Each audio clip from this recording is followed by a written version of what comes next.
అందరికీ కామన్గా ఒక క్వశ్చన్ అడగమని నాకు ఇచ్చారు. నాకు ఈ క్వశ్చన్కి అసలు సంబంధం లేదు. సో ఈ టీజర్లో చూసినట్టు వీళ్ళ అమ్మాయిని ట్రై చేస్తున్నారు కదా క్రింజ్గా. సో అట్లా ఎప్పుడైనా మీరు మీ లైఫ్లో ట్రై చేశారా? పెళ్ళి అయిపోయింది చూస్తారు ఇవన్నీ చెప్పొద్దు మాకు. పెళ్ళికి ముందు ఇలా ఎప్పుడైనా ఒక అమ్మాయిని ట్రై చేశారా క్రింజ్గా అని? పడిందా? పడలేదు, తిట్లు తిన్నాం. యాజ్ ఇట్ ఈస్గా మా లైఫ్లో ఎప్పుడు జరిగింది అంతే. Thank you sir, thank you so much. Yes and ఇవాళ ఈ టీం అందరినీ బ్లెస్ చేయడానికి విచ్చేసినటువంటి సార్ వినలేదా? తిట్లు తిన్నారంట అక్కడ ఆవిడతో ట్రై చేసి. సార్ నేను ఒక క్వశ్చన్ అడిగాను సార్, టీజర్లో చూపించినట్టు ఎప్పుడైనా ఇలా ఒక అమ్మాయిని ట్రై చేశారా పెళ్ళికి ముందు అని చెప్పి? నా లైఫ్లో నా 19 ఇయర్స్ దగ్గర అరవింద్ గారి దగ్గరికి వచ్చానండి. అక్కడి నుంచి నన్ను బన్నీ గారి దగ్గర వాచ్మెన్ కింద పెట్టేశారు. నా లైఫ్ అంతా కాయడమే సరిపోయింది మొత్తం.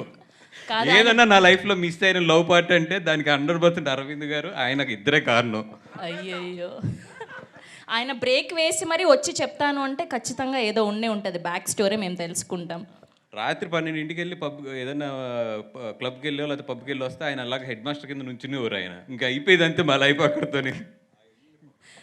థ్యాంక్ యూ వాసు గారు, thank you so much. Yes and ఇవాళ ఈ టీంని బ్లెస్ చేయడానికి ప్రజెంట్ చేసినటువంటి మా సక్సెస్ఫుల్ ప్రొడ్యూసర్ బన్నీ వాస్ గారిని మాట్లాడవలసిందిగా రిక్వెస్ట్ చేస్తున్నాం.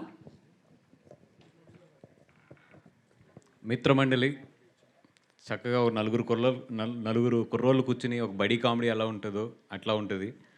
దీంట్లో ఏంటంటే ఎక్కువ యంగ్స్టర్స్ని, అంటే నాకు నిజంగా ఇట్లాంటి సినిమాలు తీయడానికి ఇన్స్పిరేషన్ జాతిరత్నాలు సార్. నేను చాలా స్టేజెస్ మీద కూడా చెప్పాను ఈ మాట. అంటే ఒక నలుగురు హ్యాపీగా నవ్వుకుంటూ మాట్లాడుకుంటే ఫ్రెండ్స్ ఎంత బాగుంటుంది అనడానికి నాకు అది చాలా ఇష్టంగా ఉంటుంది. అందుకని ఈ సినిమాని ఏంటంటే ఎక్కువ యంగ్స్టర్స్, విజయ్ తన చుట్టూ, డైరెక్టర్ విజయ్ కానీ తన చుట్టూ ఉన్న మనుషులందరూ కూడా చాలా యంగ్స్టర్స్, అందరూ కూడా ఒక 25-30 ఇయర్స్ లోపు ఉన్న వాళ్ళు మొత్తం అందరూ కూడా. వాళ్ళందరూ కలిపి ఈ సినిమాని తయారు చేస్తుంటే మేము అందరం సపోర్ట్ ఇచ్చి ప్యూర్గా ఒక యంగ్ బ్యాచ్ తయారు చేస్తే ఈ సినిమా ఎట్లా ఉంటుందో అది చూడాలనిపించింది. ఇది పాలకులు కాదురా, ఇది ట్రిపుల్ ఏ. ఇది సార్ ఎవరికి ఆడికి పేమెంట్ ఇవ్వడం ఏంటి సార్? కాదు సార్, ఎస్కేఎన్కి అరవింద్ గారి నాయకత్వం అని చెప్పాను సార్. అండ్ నన్ను ఇరికించాలని చెప్పి నా నాయకత్వం అని చెప్తున్నాడు. సో ఒక యంగ్ బ్యాచ్ని పెట్టి ఇక్కడ సినిమా తీయాలనుకున్నాం. అండ్ దర్శి గారు అండ్ బెహ్రా కానీ, విష్ణు కానీ, మా రాగమయూర్ కానీ, ఆవిడ గురించి అంత చెప్పక్కర్లేదు. నాకు తెలిసి మొత్తం ఇన్స్టా అంతా కూడా ఆవిడే ఊపుతారు మొత్తం. వీళ్ళందరూ కలిపి ఈ సినిమాని కుమ్మేశారు. ఎస్పెషల్లీ దీంట్లో సత్య కానీ వెన్నెల కిషోర్ ట్రాక్ అయితే అదిరిపోతుంది. రండి థియేటర్లో సూపర్ ఎంజాయ్ చేద్దరు. కానీ రిలీజ్ డేట్ కూడా తొందరలోనే అనౌన్స్ చేసేస్తాము. అండ్ ఇక్కడ నిజంగా నేను ముగ్గురికి స్పెషల్ థ్యాంక్స్ చెప్పుకోవాలి. అరవింద్ గారికి, మా జాతిరత్నాలు డైరెక్టర్ గారికి, అలాగే మా ఎస్కేఎన్కి. అంటే నీకు చెప్పాలా? సరే, ఓకే. అది sir, thank you so much. నిన్న ఈవినింగ్ మీతో మాట్లాడుతున్నప్పుడే నాకు అనిపించింది, నా లైఫ్లో మా ఫాదర్ కన్నా కూడా ఎక్కువ రోజులు మీతోనే స్పెండ్ చేసాం మేము. మా పేరెంట్స్ కన్నా కూడా, ఎస్కేఎన్ కానీ నేను కానీ అందరం కూడా ఎక్కువ రోజులు మా ఇంట్లో కన్నా కూడా మీ ఇంట్లోనే ఉన్నాము.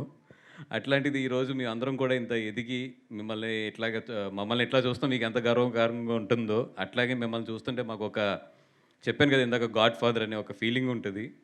అంటే గాడ్ ఫాదర్ అని వింటాము, బట్ మా లైఫ్లో అయితే దానికి కరెక్ట్ నిర్వచనం అయితే మాత్రం మాకు 100% అది అల్లు అరవింద్ గారే. మా అందరికీ కూడా గాడ్ ఫాదర్ అనే నిర్వచనానికి మాకు తెలిసిన డిక్షనరీలో అర్థం అయితే మాత్రం అదే అరవింద్ గారే.